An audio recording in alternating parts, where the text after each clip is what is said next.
dari kacamata sektor Anda atau sektor alat kesehatan ini, seberapa dalam dampaknya di sana, Pak Irwan? Oke. Jadi sektor alat kesehatan bukan sektor baru, ini sudah sektor yang cukup lama. Artinya pemain-pemain di alat kesehatan sudah melalui berbagai kesulitan. Katakan yang paling terkini ini pandemi COVID.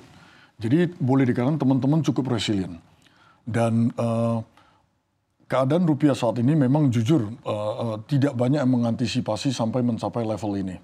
Nah, jadi pada saat ini tentunya teman-teman dengan segala cara berupaya mengefisiensikan diri, ya kan, berupaya mencari substitusi suplai bahan baku dan lain sebagainya, berupaya mengefisiensikan mata rantai logistik.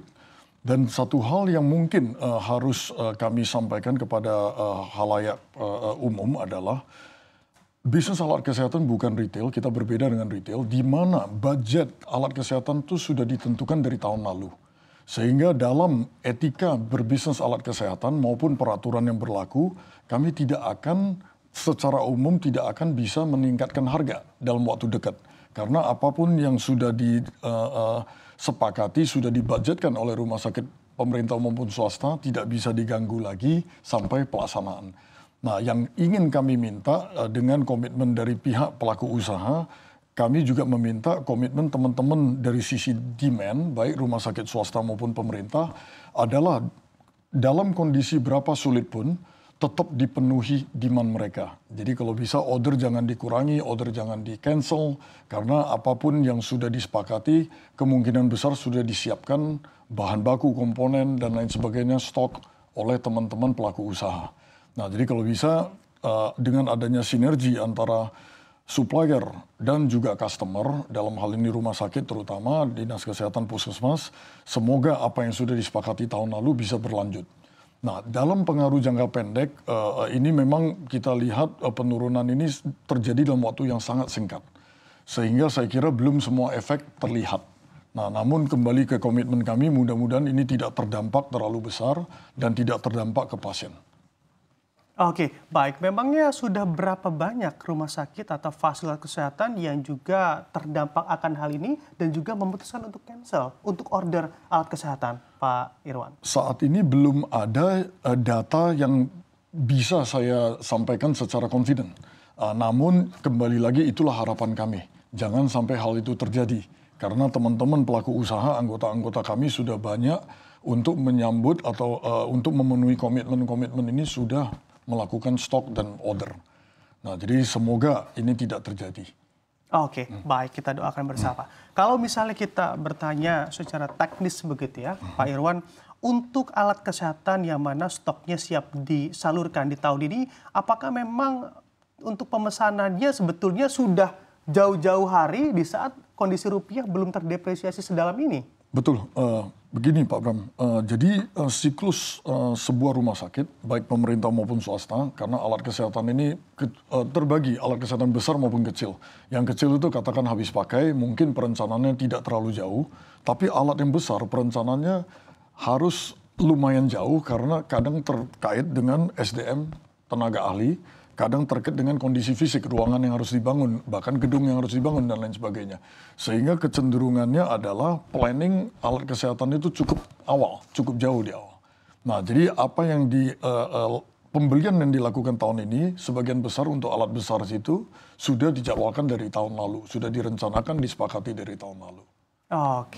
Oke, baik. Pak Irwan, tentunya ini juga menjadi perhatian begitu ya, apabila memang depresiasi rupiah ini berjalan cukup panjang atau dalam termin waktu yang cukup panjang, apa yang akan terjadi di sektor alat kesehatan? Oke, pada saat ini boleh dikatakan dengan semua efisiensi penghematan, replanning yang dilakukan oleh pelaku-pelaku usaha, boleh dikatakan mungkin dampak yang akan dirasakan jika ini bertahan lama adalah dampak perencanaan. Apa yang sudah direncanakan investasi, apakah pembelian bahan baku untuk menyambut demand berikutnya, dan lain sebagainya, saya kira itu ya kami harus mengantisipasi penyesuaian terhadap rencana-rencana jangka panjang tersebut jika kondisi ini berlangsung terus. Nah, jadi harapan kami adalah dari pihak pemerintah dan semua yang terkait, jika kalau memang ada tools di dalam kebijakan-kebijakan ini yang bisa menstabilkan rupiah, ya kami harap ya ini bisa dilakukan segera. Oke, tools dan juga kebijakan apa yang sebetulnya diharapkan oleh pengusaha sektor alat kesehatan ini, Pak Irwan? Nah, industri alat kesehatan itu adalah industri jangka panjang. Jadi secara jangka pendek, apa yang kita harapkan dengan adanya fluktuatif dan dinamisme rupiah ini mungkin bisa dibantu dalam hal pajak impor komponen untuk industri alat kesehatan maupun produk impor, produk barang jadi impor sendiri. Karena alat kesehatan dengan sifat konsumen kita adalah pasien dan sakit, itu bukan seperti produk impor atau produk konsumen lainnya. Di mana produk konsumen lain bisa ada pilihan menghemat, menunda pembelian, di mana seseorang pasien itu ya tidak bisa menunda perawatan.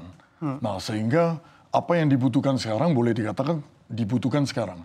Nah, oleh karena itu untuk mengkompensasi kondisi kurs sekarang ini, ya kami berharap pemerintah bisa membantu memberi sedikit ruang untuk pajak impor bea masuk maupun PPN dan lain sebagainya yang bisa untuk membantu kompensasi situasi ini. Pada saat ini boleh dikatakan nilai kurs rupiah sejak Januari sampai sekarang sudah turun mendekati 10%. Sedangkan harga yang disepakati, komitmen yang disepakati, semua disepakati sebelum Januari tahun ini. Jadi boleh dikatakan mungkin perbedaan antara hari ini dengan titik kesepakatan tahun lalu mungkin sudah 13-14%. Nah, bagi sebagian pelaku usaha itu sudah margin profitnya. Nah, jadi itu sama sekali sudah tidak ada margin profit di sini. Nah, jadi kami harap pemerintah dapat membantu, mungkin dalam jangka pendek membantu hal-hal tersebut. Dalam jangka panjang yang kami harapkan dari pemerintah adalah mendukung produksi dalam negeri. Sehingga dalam hal ini ya kita bisa menyediakan sedikit bumper terhadap kurs. Dan juga membangun industri antara sehingga komponen-komponen ini bisa diminimalisir yang harus diimpor. Nah, dan juga dalam hal ini kita harap jika pemerintah melihat industri alat kesehatan ini sebagai industri yang strategis, tolong dibuatkan infrastruktur hukum, tolong dibuatkan infrastruktur yang dibutuhkan, tempat-tempat pengujian, tempat-tempat prototyping, tempat-tempat industri antara, sehingga kami tidak hanya fokus di industri produk jadi, tapi kita juga tidak tergantung dengan komponen-komponen yang harus diimpor, atau pengujian prototyping yang harus dikirim ke luar negeri, karena itu semua rentan pergerakan kurs. Nah, jadi kalau pemerintah bisa membantu, harapan kami adalah tolong dibangun infrastruktur hukum yang kuat untuk mendorong hulunisasi dari industri alat kesehatan. Tolong dibangun infrastruktur hukum yang kuat melindungi teman-teman yang sudah invest menjawab panggilan pemerintah sejauh ini membangun pabrik-pabrik untuk membantu pada saat situasi seperti ini. Oke, baik.